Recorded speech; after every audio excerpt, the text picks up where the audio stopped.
Imagine a world without power. Not for an hour, not for a day, but for 10 relentless days. In this documentary, Tipping Point Files takes you inside a chilling, what-if scenario, a total, nationwide blackout. We'll explore the terrifying collapse of the systems we depend on every single day, and the raw, human struggle for survival that follows when the lights go out for good. This isn't just a story about electricity. It's about the hidden fragility of our modern world, the choices we're forced to make under extreme pressure, and the critical lessons we absolutely cannot afford to ignore.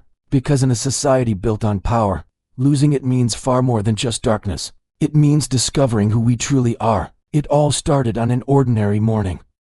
Coffee was brewing, alarms were buzzing, and millions of Americans were scrolling through their phones, completely unaware that their world was about to change forever. At exactly 7:13 a.m., the power grid failed, not in a single city, or even a single state, but across the entire nation. There was no warning, no explanation. Within minutes, the constant, familiar hum of modern life just faded away, replaced by an eerie, unnerving silence. This is the story of what happens next, when the world's most powerful country loses its power. Literally 10 days. No electricity, no backup plans, and no easy way back to normal. At first, most people assumed it was just a local outage. They checked their circuit breakers, tried calling the utility companies, and waited for updates on their phones, updates that would never arrive. Social media briefly exploded with confusion, but soon, even the cell towers and Wi-Fi signals went dark. Out on the streets, traffic lights failed, instantly creating gridlock and chaos. Hospitals immediately switched to their emergency generators, but a terrifying question hung in the air.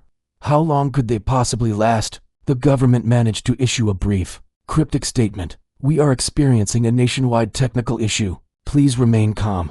But calm was already a luxury few could afford. The contrast between the world of yesterday and the stark uncertainty of today was jarring, and it was only getting worse. By the second day, a new reality began to set in. Refrigerators were warming up, precious food was spoiling, and ATMs were nothing more than useless metal boxes. Gas stations quickly ran dry as the electronic pumps stopped working, leaving vehicles stranded. Supermarkets, unable to process any payments, were quickly emptied as people scrambled to grab whatever non-perishable items they could carry. The domino effect continued. Without power, water treatment plants started to fail. In the cities, the first real signs of panic began to surface.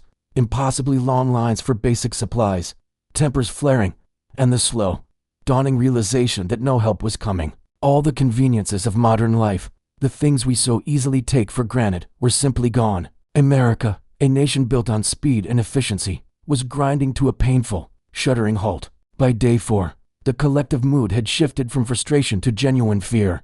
The social fabric was beginning to fray. In some neighborhoods, residents formed their own watch groups to deter looters who were taking advantage of the darkness. People began to barter, trading a pack of batteries for a few bottles of water, or a can of beans for a handful of candles. It was a regression to a more primitive way of life, happening in the heart of the modern world. Hospitals, with their generator fuel running dangerously low, were forced to make impossible decisions, turning away all but the most critically injured patients out in the countryside. Rural communities fared slightly better, relying on old-fashioned wells and wood-burning stoves, but the cities were transforming into pressure cookers of desperation. The government officially declared a state of emergency, but with all communication lines down, the message was a whisper in a hurricane, barely reaching the millions who needed to hear it most. Primal survival instincts began to take over. Trust, once a fundamental part of daily interaction, became an incredibly rare and valuable commodity.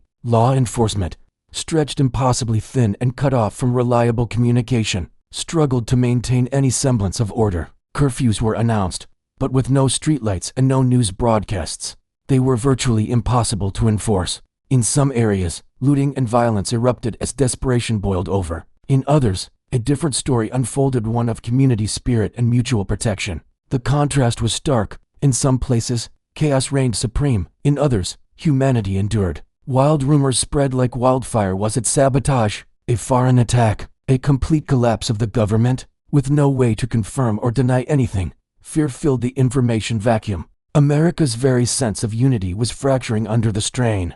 By the 8th day, the crisis had escalated into a full-blown catastrophe. Hospitals were completely overwhelmed. Nursing homes, unable to power essential medical equipment or even provide basic cooling, faced a series of heartbreaking choices.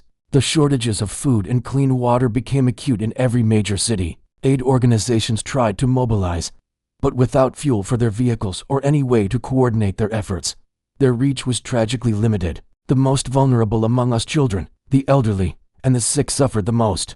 Yet, even in this profound darkness, incredible stories of resilience began to emerge. Neighbors who barely knew each other were now sharing meals. Strangers were offering shelter from the cold. Entire communities organized makeshift soup kitchens and grocery store parking lots. Hope flickered like a candle in the wind, a tiny beacon in the overwhelming dark. But the struggle was far, far from over. As the nationwide blackout dragged on, the search for answers intensified. What could have caused such a complete and total failure? Was this a sophisticated cyber attack from a hostile nation? A solar flare generating a massive electromagnetic pulse, or EMP? Or was it simply the catastrophic failure of an aging, neglected infrastructure, finally collapsing under its own weight? Theories were everywhere, but hard facts were nowhere to be found. Government officials, operating from secure, undisclosed locations, made promises that power restoration was underway, but after so many days of silence and chaos, public trust was in short supply.